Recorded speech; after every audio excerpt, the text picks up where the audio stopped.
الدین الخالص. إن الحمد لله نحمده ونستعينه ونستغفره ونؤمن به ونتوكل عليه ونعوذ بالله من شرور أنفسنا ومن سيئات أعمالنا من يهده الله فلا مضل له ومن يضلل فلا هادي له وأشهد أن لا إله إلا الله وحده لا شريك له وأشهد أن محمدا عبده ورسوله أرسله بالحق بشيرا ونذيرا بين يدي الساعة من يطع الله ورسوله فقد رشد ومن يعصهما فإنه لا يضل إلا نفسه ولا يضل الله شيئا.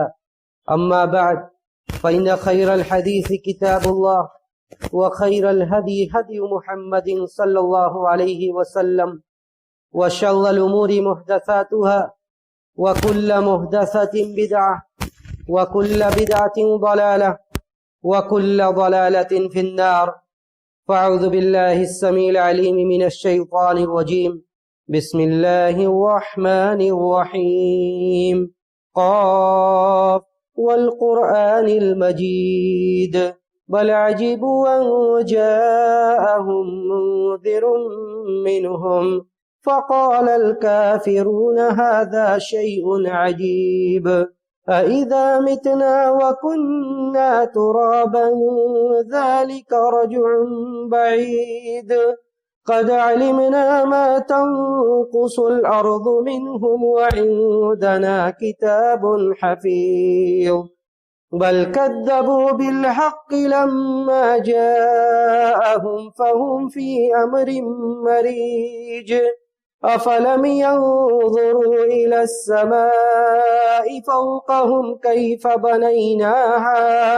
كيف بنيناها وزيناها وما لها من فروج والأرض مددناها وألقينا فيها رواسي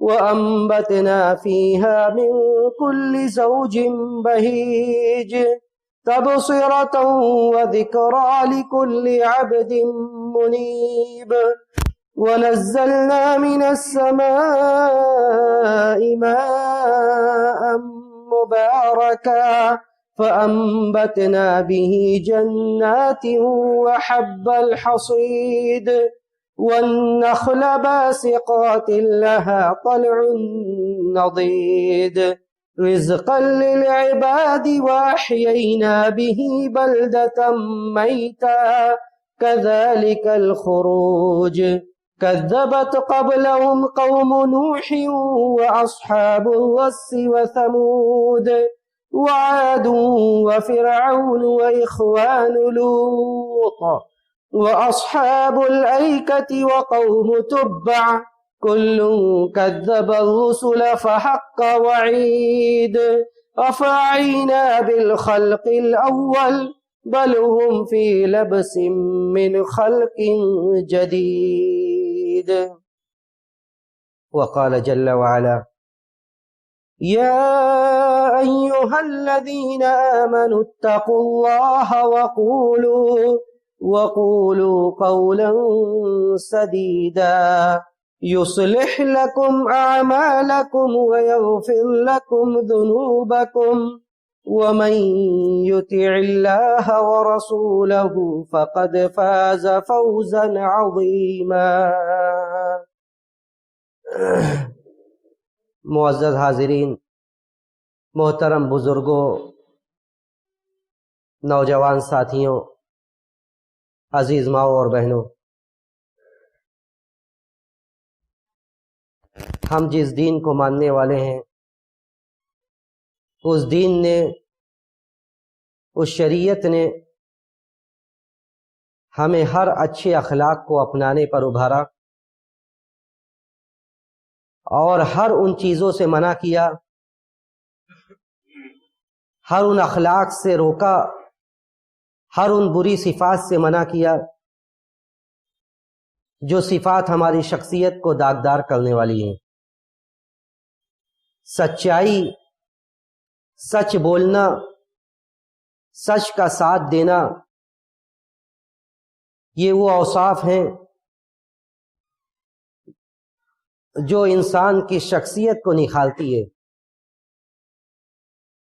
ایک انسان اچھے کردار کا حامل ہو، ایک انسان سماج اور سوسائٹی میں اچھا سمجھا جاتا ہو اور وہ سچ بولنے والا نہ ہو، ایسا نہیں ہو سکتا۔ اسی لیے اللہ رب العزت والجلال نے جب انبیاء علیہ الصلاۃ والسلام کی جماعت کو مبعوث فرمایا، مختلف نبیوں کو بھیجا گیا، تو نبیوں کے لیے اعلیٰ صفات کا انتخاب فرمایا گیا۔ ان کے اندر وہ اوصاف کوٹ کوٹ کر رکھے گئے جن اوصاف کی بنا پر، جن اوصاف کی بنیاد پر انسانی سماج میں انسانوں کو اچھا سمجھا جاتا ہے۔ اسی میں سے سچائی، سچ بولنا، سچ کا ساتھ دینا،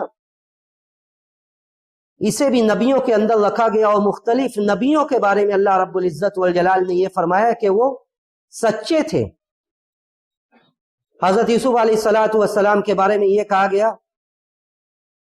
جب ان کے اوپر تہمت لگائی گئی، بہتان لگایا گیا، اس کے بعد حالات جب بدلتا ہے اور اللہ رب العزت والجلال کے فضل و کرم سے جسے کنواں میں پھینک دیا گیا تھا وہ دوبارہ مصر کے بادشاہ کا گورنر بنتا ہے، بادشاہ اسے اپنے پاس جب بلاتے ہیں، حضرت یوسف علیہ الصلاۃ والسلام کہتے ہیں کہ ذرا ان عورتوں کا بھی حال چال دریافت کر لو جنہوں نے میرے اوپر تہمت لگائی تھی۔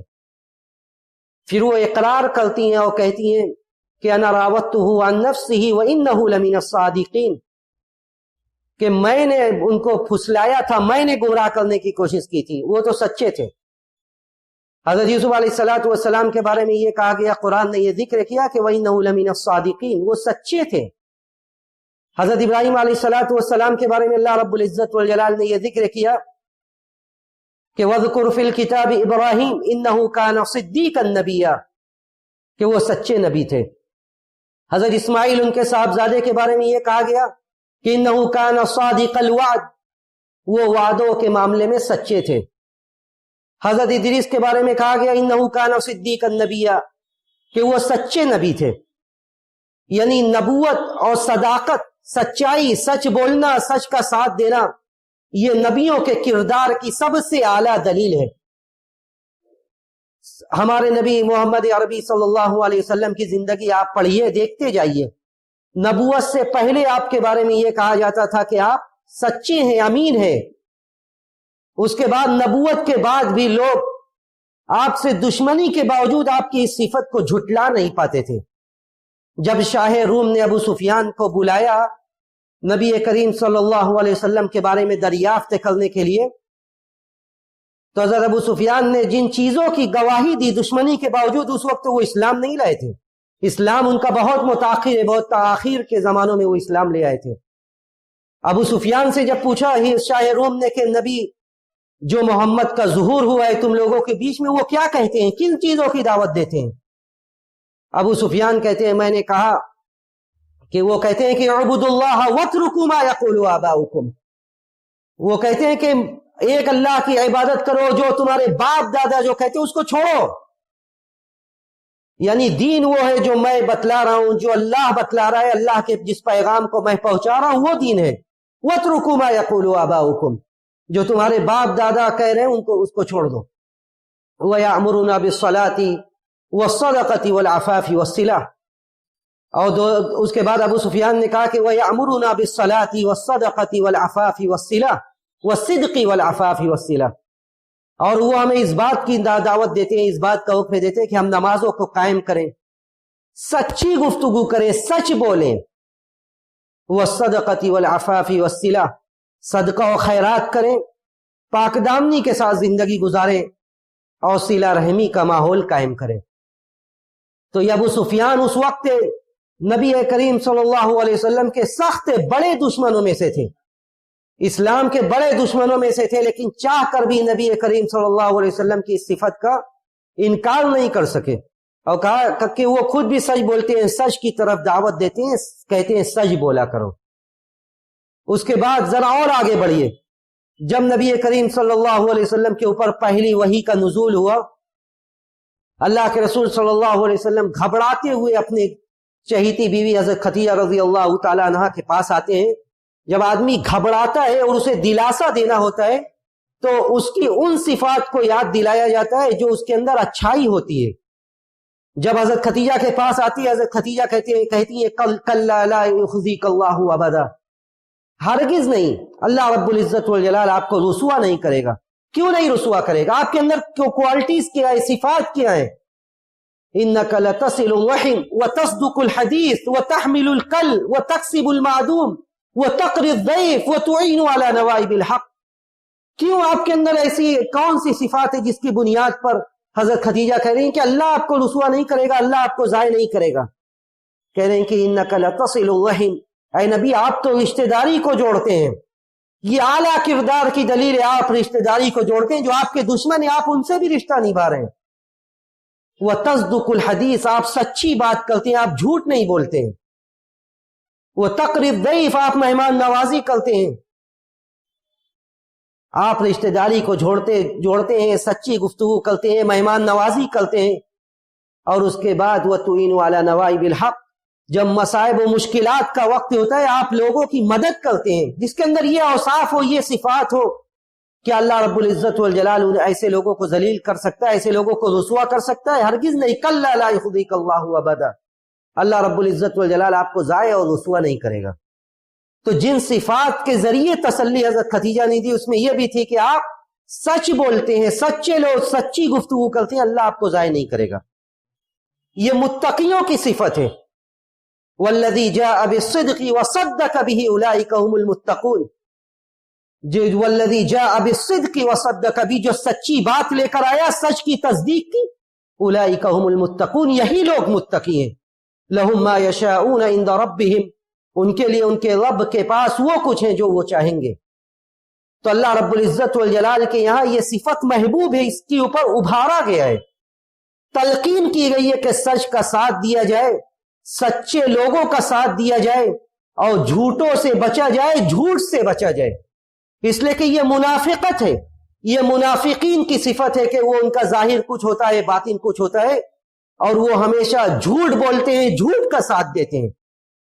بلکہ نبی کریم صلی اللہ علیہ وسلم نے فرمایا کہ یہ منافقین کی صفت ہے۔ آیت المنافق ثلاث، اذا حدث کذب واذا وعد اخلف واذا اؤتمن خان واذا خاصم فجر، کہ یہ منافقین کے اوصاف گن لیجئے، یہ منافقین کی صفت ہے، یہ منافقین کا کام ہے۔ جب گفتگو کرتے ہیں تو جھوٹ بولتے ہیں، جب گفتگو کرتے ہیں تو جھوٹ بولتے ہیں۔ اذا حدث کذب واذا وعد اخلف، اور جب وعدہ کرتے ہیں تو وعدہ کو توڑ دیتے ہیں۔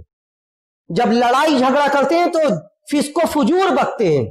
پہلے تو لڑائی کرنا ہی کوئی بہت مستحسن اور اچھی بات نہیں ہے، لیکن دوسری اس پر مزید برائی یہ کہ لڑائی کرتے ہیں تو فوراً بد زبانی کرتے ہیں۔ آج ہم ذرا اپنے سماج اور اپنے سوسائٹی کا جائزہ لیں کہ ہم اور ہم میں سے وہ لوگ جنہیں اللہ نے عقل سلیم سے نوازا ہے، جن کے پاس تعلیم و تعلم کا ہنر ہے، اس کے بعد ان کی زبان کا عالم کیا ہے، زبان سے صداقت اور سچائی کتنی نکلتی ہے، اور جھوٹی بات، زبان سے ایذا رسانی، یہ اس طرح کا ماحول ہمارے یہاں کتنا پایا جاتا ہے۔ وَإِذَا خَاصَمَ فَجَرَ، جب بھی لڑائی جھگڑے کا ماحول ہوتا ہے زبان سے فوراً زہر نہیں اگلتے ہیں۔ یہ نبی کریم صلی اللہ علیہ وسلم نے صحیح حدیث کے اندر ارشاد فرمایا کہ یہ منافقین کی صفت ہے۔ جو متقی ہے وہ سچی بات کرتے ہیں، سچے لوگوں کا ساتھ دیتے ہیں، اور اللہ رب العزت والجلال نے ایسے لوگوں کے بارے میں ہی کہا کہ اولئک هم المتقون، یہی لوگ متقی ہیں جو سچ بولتے ہیں۔ اور اللہ رب العزت والجلال نے سورہ احزاب کی آیات میں، ایک لمبی آیت میں بہت سارے صفات کا لوگوں کا تذکرہ کیا کہ ان المسلمین والمسلمات والمؤمنین والمؤمنات والقانتین والقانتات والصادقین والصادقات، بہت سارے اچھی صفات کا تذکرہ کیا گیا، اچھی کوالٹی بتلائی گئی کہ لوگوں کے اندر اچھائی کیا ہے۔ اس میں یہ بھی بتلایا گیا کہ یہ لوگ جو سچ بولنے والے ہیں، اور ان کا ثواب کیا بتلایا گیا کہ اعد اللہ لہم مغفرۃ واجرا عظیما، کہ ایسے لوگوں کے لیے اللہ نے مغفرت اور اجر عظیم تیار کر رکھا ہے۔ تو سچ بولنا سچ کی عادت ڈالنا، سچائی کا ساتھ دینا، یہ ہمارے اسلام اور ایمان کا تقاضا ہے۔ بلکہ کلمہ توحید جو سب سے پہلا کلمہ ہے، اگر اس میں بھی آدمی سچا نہیں ہے تو اللہ کے یہاں اسے کلمے کی کوئی وقعت نہیں ہے، کوئی حیثیت نہیں ہے۔ بلکہ یہی تو منافق ہے کہ آدمی ظاہر سے زبان سے کچھ ادا کر رہا ہے اور اس کے دل میں کچھ ہے۔ اور ایسے لوگوں کے بارے میں اللہ نے فرمایا کہ ان المنافقین فی الدرک الاسفل من النار، کہ منافقین یہ جہنم کے سب سے نچلے درجے میں ہوں گے۔ جو آیت میں نے پڑھی اس میں اللہ رب العزت والجلال نے خطبہ مسنونہ کے بعد سورہ عذاب کی آیت ہے، اللہ نے فرمایا کہ یا ایھا الذین آمنوا اتقوا اللہ وقولوا قولا سدیدا۔ اے ایمان والو، اس میں اہل ایمان کو مخاطب کیا گیا اور کہا گیا کہ یا ایھا الذین آمنوا اتقوا اللہ وقولوا قولا سدیدا، دو چیزوں کا حکم دیا گیا۔ اے ایمان والو، اللہ سے ڈرتے رہو، اللہ کا تقوی اختیار کرو، وقولوا قولا سدیدا، اور درست بات کیا کرو، جو بات درست ہے وہ بات کیا کرو۔ سوال یہ کہ درست بات کیا ہے؟ جن باتوں میں سچائی ہو، ہیرا پھیری نہ ہو، جو حقائق پر مبنی باتیں، وہ باتیں بیان کی جائے۔ ایسا نہیں کہ آپ کسی بھی طرح سچ کو جھوٹ، جھوٹ کو سچ ثابت کرنے کا اگر آپ کے اندر ہنر ہے تو آپ جھوٹ کو سچ اور سچ کو جھوٹ ثابت کرتے پھریں۔ بلکہ اللہ نے دو چیزوں کا حکم دیا کہ تقوی اختیار کرو اور سیدھی سچی بات کیا کرو، درست بات کیا کرو۔ گویا کہ تقوی اور سچائی، سچی باتیں دونوں لازم و ملزوم ہے۔ ایک آدمی متقی ہو، دیندار ہو، اور اس کے بعد وہ جھوٹ بولے، ایسا نہیں ہو سکتا۔ اور اس کے بعد اللہ رب العزت والجلال نے دو حکم دیا اور اس کا دو جزا سنائی گئی۔ یا ایھا الذین آمنوا اتقوا اللہ وقولوا قولا سدیدا، اس کے بعد اجر سنایا گیا کہ یصلح لکم اعمالکم ویغفر لکم ذنوبکم۔ جو آدمی تقوی اختیار کرے گا، درست بات کرے گا، تو اللہ رب العزت والجلال کیا فرمایا اللہ نے کہ یصلح لکم اعمالکم، اس کے اعمال کی اصلاح کر دے گا، درست کر دے گا۔ یصلح لکم اعمالکم ویغفر لکم ذنوبکم، اور اس کے گناہوں کو معاف کر دے گا۔ تو نبی کریم صلی اللہ علیہ وسلم نے انہی صفات پر، اچھی عادات پر صحابہ کی بھی تربیت کی تھی کہ صحابہ کیسا بھی وقت آ جائے وہ جھوٹ بولنے والے نہیں تھے۔ آج جس ماحول میں ہم جی رہے ہیں کہ ہمارا ظاہر کچھ، باطن کچھ، کسی کے سامنے کچھ، کسی کے سامنے کچھ، یہ صحابہ کا ماحول، یہ نبی کی تربیت نہیں تھی، معاف کریے۔ بلکہ ایسے موقع پر جب یہ اس بات کا علم تھا کہ اگر ہم نے سچ بول دیا تو ہماری سزا لمبی ہوگی، اس موقع پر بھی صحابہ نے جھوٹ کا سہارا نہیں لیا۔ سورہ توبہ کی آیت اللہ رب العزت والجلال نے حکم دیا یا ایھا الذین آمنوا اتقوا اللہ وکونوا مع الصادقین، اے ایمان والو، اللہ سے ڈرتے رہو اور سچے لوگوں کے ساتھ رہو۔ اس آیت کا پس منظر یہ ہے، یہ آیت ان لوگوں کے واقعے کے بعد ذکر کی گئی جن 3 لوگوں کو غزوہ تبوک کے موقع پر وہ لوگ پیچھے رہ گئے تھے، جنگ سے پیچھے رہ گئے تھے، ان کا پورا واقعہ ذکر کیا گیا جو حدیث میں تفصیلاً موجود ہے صحیحین کی روایت میں۔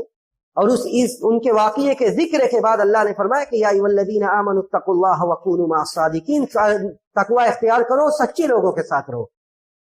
یہ واقعہ مختصراً یہ ہے کہ اللہ کے رسول صلی اللہ علیہ وسلم نے جب غزوہ تبوک کے موقع پر نکلنے کا اعلان کیا تو کعب بن مالک رضی اللہ تعالیٰ عنہ، جو اس حدیث کے راوی ہیں، بخاری مسلم کی روایت ہے، دوسرے کی حدیث کی کتابوں میں بھی ہے، کعب بن مالک رضی اللہ تعالیٰ عنہ کہتے ہیں کہ جب اللہ کے رسول صلی اللہ علیہ وسلم نے نکلنے کا حکم دیا، وہ وقت ایسا تھا جب ہمارا باغ پھلوں سے لدا ہوا تھا، یعنی وہ ان کا سیزن تھا بالکل۔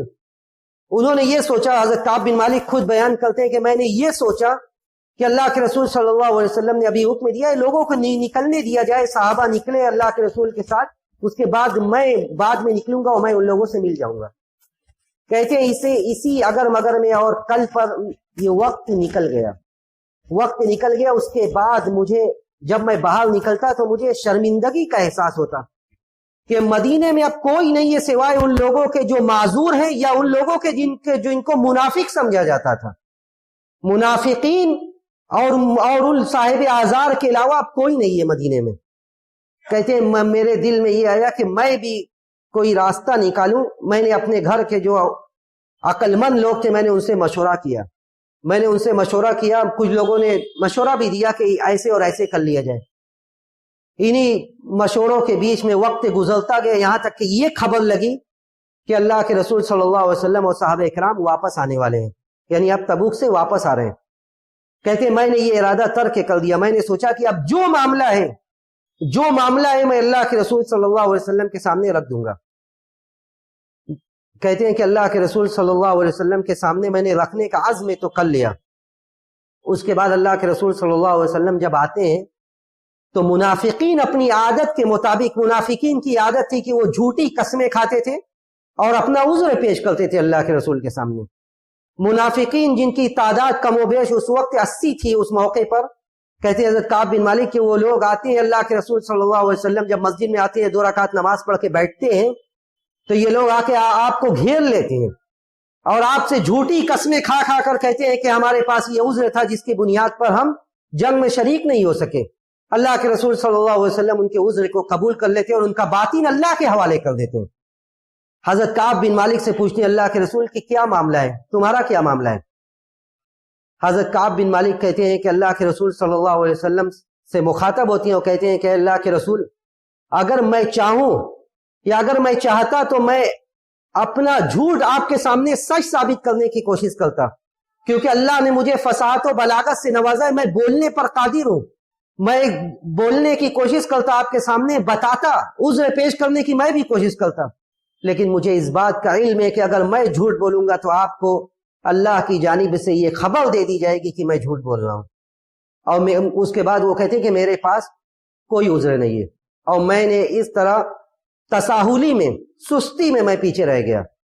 اللہ کے رسول صلی اللہ علیہ وسلم کہتے ہیں کہ قم اما ھذا فقد صدق فقم حتی یقضی اللہ فیک. کہتے ہیں کہ جب انہوں نے سچ بولا ہے تو کھڑے ہو جاؤ حتی یقضی اللہ فیک, یہاں تک کہ اللہ تعالیٰ تمہارے معاملے میں فیصلہ کر دے. اس کے بعد اللہ کے رسول صلی اللہ علیہ وسلم ان سے کہتے ہیں جاؤ, یہ جاتے ہیں. اس کے بعد ان کا سماجی بائیکاٹ کا آرڈر دے دیا جاتا ہے, کوئی ان سے گفتگو نہیں کرتا ہے, یہ گھومتے ہیں بازاروں میں, لوگوں کو سلام کرتے ہیں, کوئی ان کا جواب دیتا ہے نہیں دیتا ہے, یہ اسی پشو پیش میں رہتے ہیں. یہاں تک کہتے ہیں کہ میں اللہ کے رسول کے پاس آتا, میں سلام کرتا تو میں یہ غور سے دیکھتا کہ آپ کا ہونٹ ہل رہا ہے یا نہیں ہل رہا ہے. یعنی ایسی حالت ہوئی کہ 40 دنوں تک یہ معصوم ہے, یہ 40 دنوں تک ان کا بائیکاٹ کیا گیا. 40 دن تک کوئی ان سے گفتگو نہیں کرتا تھا, یہاں تک کہ 40 کے بعد اللہ کے رسول صلی اللہ علیہ وسلم نے یہ حکم دیا کہ اپنی بیویوں کو بھی تم ان کے گھر پہنچا دو, اپنی بیویوں کو بھی ان کے گھر پہنچا دو.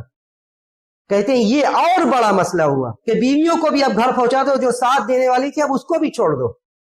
اسی بیچ میں ایک اور آزمائش ہوتی ہے کہ ایک بادشاہ ان کے پاس خط بھیجتا ہے کہ مجھے پتا ہے کہ تمہارے ساتھی محمد صلی اللہ علیہ وسلم نے تمہارے ساتھ زیادتی کی ہے, میرے پاس آ جاؤ, میں تمہارا ساتھ دوں گا. کہتے ہیں اس خط کو میں پھاڑ دیتا ہوں, مجھے اس بات کا علم ہوتا ہے کہ یہ تو ایک آزمائش ہے.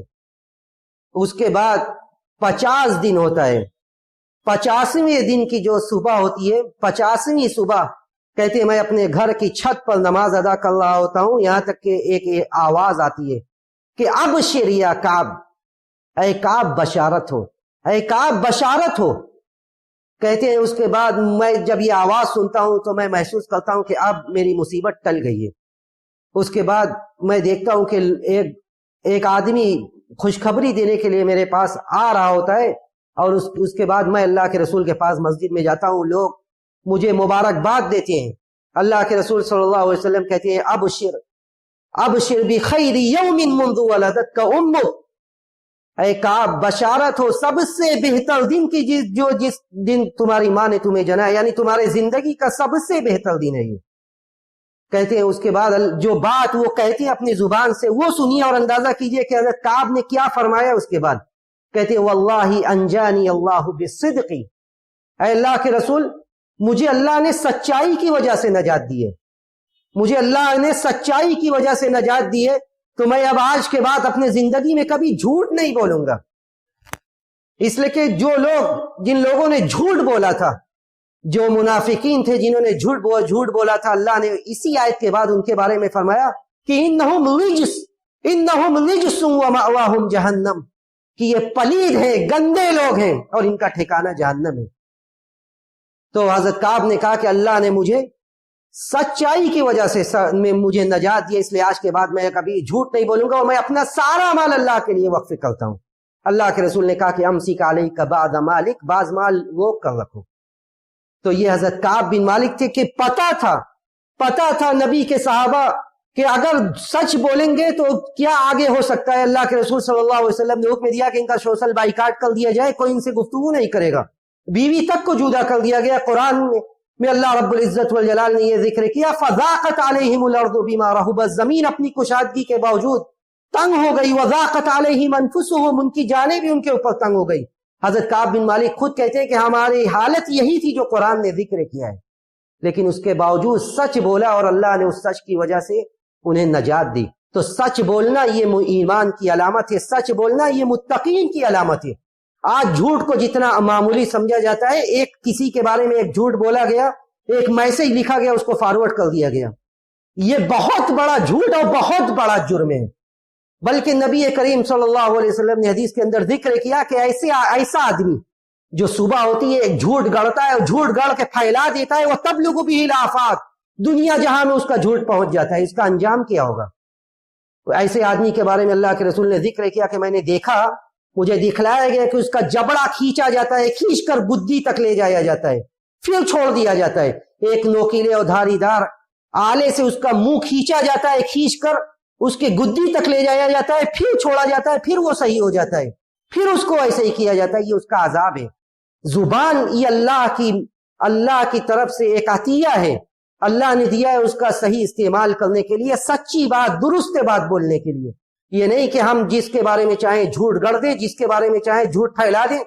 قیامت کے دن ایک ایک قول کے بارے میں ما یلفظ من قول الا لدیہ رقیب عتید, ہم یہ نہ سمجھے کہ ہم جو بول رہے بول کر ہمارا قول نکلا ختم ہو گئی بات, بلکہ جو بھی باتیں نکل رہی ہیں اللہ کے ہاں سب نوٹ کیا جا رہا ہے. اور قیامت کے دن ایک ایک چیز کے بارے میں باس پرسے ہوگی, ایک ایک چیز کے بارے میں حساب ہوگا. ہم اللہ رب العزت والجلال سے یہی دعا کرتے ہیں کہ بار الہ تو ہمیں سچ بولنے, سچے لوگوں کا ساتھ دینے والا بنا دے.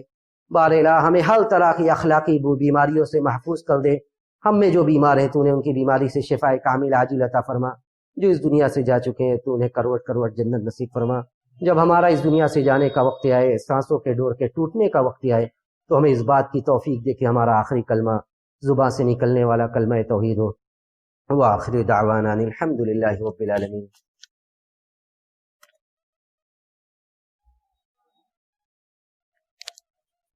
الحمد للہ علی احسانہ والشکر له علی توفیقہ وامتنانہ, واشهد ان لا الہ الا اللہ تعظیما لشأنہ, واشهد ان محمدا عبد اللہ ورسولہ الداعی الی رضوانہ.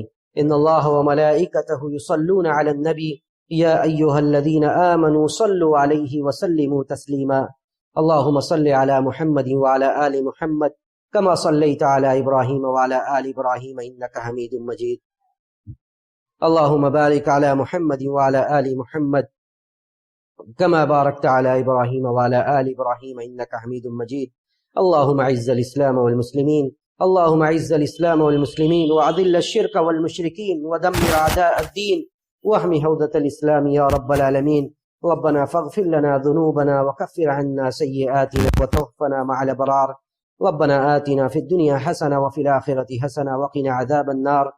عباد الله رحمكم الله, إن الله يأمر بالعدل والإحسان وإيتاء ذي القربى وينهى عن الفحشاء والمنكر